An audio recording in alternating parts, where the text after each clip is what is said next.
لیکن اس میں ایک دو پرابلمز ہیں. اس میں پرابلم یہ ہے کہ ایک تو جو کسی بھی پارٹی کو 277 کی تعداد میں مخصوص ریزرو سیٹس والی خواتین اور باقی لوگ مائنورٹیز ملتے ہیں، وہ پارٹی کو ملتے ہیں، وہ تحریک انصاف کو نہیں ملیں گے. یعنی 277 لوگ قومی اور صوبائی اسمبلیوں میں سے تحریک انصاف کو محروم کر دیا گیا ہے. اگر فرض کیجئے یہ آزاد امیدوار 200 جیت جاتے ہیں، 200 جیت جاتے ہیں، 250 جیت جاتے ہیں، 250 جیت جاتے ہیں، تو ان 200 250 جو آزاد امیدوار ہیں ان کو وہ ریزرو سیٹس تو نہیں ملیں گی. وہ ریزرو سیٹس تو ان لوگوں کو مل جائیں گی جنہوں نے تھوڑی تھوڑی سیٹیں بھی چاہے لی ہوں. تو یہ جو 277 ہیں اس کو پاکستان تحریک انصاف نے سب سے پہلے لوز کر دیا ہے. اور دوسری بات یہ ہے کہ تحریک انصاف جو ہے اس کے جب آزاد امیدوار جیت کر آئیں گے تو پھر ایک نئی گیم شروع ہوگی. وہی ہوگا جو آج اختر اقبال ڈار کے ساتھ ہوا ہے. یعنی وہ غائب ہو گئے مبینہ طور پر، اور غائب ہونے کے بعد جب وہ منظر عام پر آئے تو ان کا نقطہ نظر بدل چکا تھا. اور ڈار صاحب جو ہیں اس طرح نہ جانے کتنے لوگوں کو، کچھ لوگوں کو لالچ دیا جائے گا جب آزاد امیدوار جیت جائیں گے. تحریک انصاف کے سارے ہی لوگ تو ایسے نہیں ہیں جو اپنے نظریے پر کھڑے ہوں گے، ایسے لوگ ہوں گے بیچ میں. خدشہ اس بات کا ہے، ہو سکتا ہے نہ بھی ہو، لیکن خدشہ اس بات کا ہے کہ ایسے لوگ ہوں گے جن میں سے کچھ بک جائیں گے، کچھ ڈر جائیں گے اور کچھ تحریک انصاف کے ساتھ کھڑے رہیں گے. تو لوگوں کے سامنے آئے گا کہ جی میں جیت گیا ہوں، میں MNA ہو گیا ہوں، تو میں کیوں نہ میں جیتنے والی پارٹی کا حصہ بن کے وزارت لے لوں، کیوں نہ میں 5 سال کے لیے منسٹر بن جاؤں. جب آپ کو سمجھایا جاتا ہے، بتایا جاتا ہے کہ بھئی آپ منسٹر بنیں گے، جھنڈا لگے گا، علاقے میں جاؤ گے، پروٹوکول ہوگا، منسٹری مل جائے گی، یہ ہوگا وہ ہوگا، تو لوگ جو ہیں وہ بہرحال اسی سوسائٹی میں رہتے ہیں. آدھے سے زیادہ لوگ تو شاید ویسے ہی پھسل جائیں گے، اور آزاد لوگ جیت بھی گئے تو ایسا ہوگا. لیکن اگر تحریک انصاف یہ سب روکنے میں کامیاب ہو گئی، پہلا 2 مرحلے ہیں تحریک انصاف کے لیے اہم. ایک، اپنے آزاد امیدواروں کو بڑی تعداد میں جتوانا، اور دوسرا یہ ہے کہ اپنے جیتنے والے امیدواروں کو بکنے سے بچانا یا ڈر جانے سے بچانا. تو یہ مجھے دوسرا جو حصہ ہے اس کا وہ بہت مشکل دکھائی دیتا ہے. بہرحال تحریک انصاف اپنی زندگی کی مشکل ترین الیکشن کیمپین میں آج کل سے اتر جائے گی، مشکل ترین الیکشن کیمپین میں. اور ہم جو حلقوں کا کمپیریزن لیے بیٹھے ہیں کہ کون کس کے مقابلے میں ہے، کس کا کس سے مقابلہ ہوگا، تو یہ اب کریں گے تو ہم پھر بھی، ظاہر ہے ہمارا کام ہے ہم آپ کو بتائیں کہ گجرات میں اب کیا ہوا ہے، سیالکوٹ میں اب کیا ہو گیا ہے، فلاں جگہ پر اب کیا ہو گیا ہے.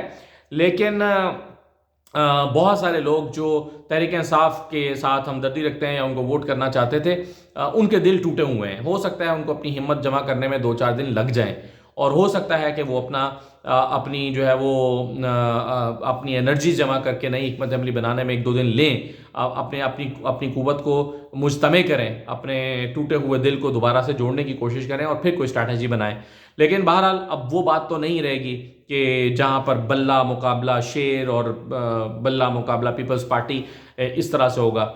خیبر پختونخوا میں بھی انفارچونیٹلی ظاہر ہے یہی ہوا ہے، اور وہاں پر فضل الرحمان صاحب بھی جو ہیں وہ اب انہوں نے بھی سکھ کا سانس لیا ہوگا. لیکن فضل الرحمان صاحب بھی خیبر پختونخوا میں پھر بھی نہیں جیتیں گے.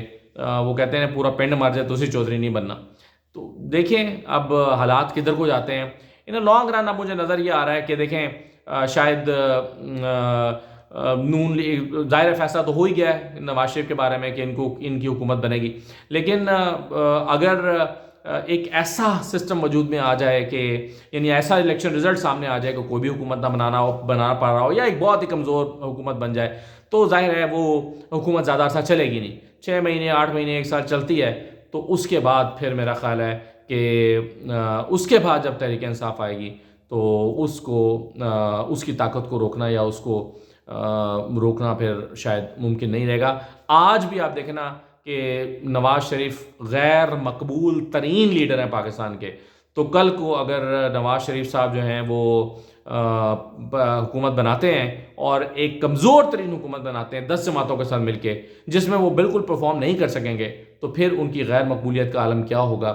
یہ میرا خیال ہے نون لیگ کے سنجیدہ ذہنوں کو سوچنے کی بات ہے. لیکن یہ سنجیدہ ذہن نواز شریف، شہباز شریف اور مریم نواز کے پاس تو نہیں ہے. اجازت دیجیے، اللہ حافظ.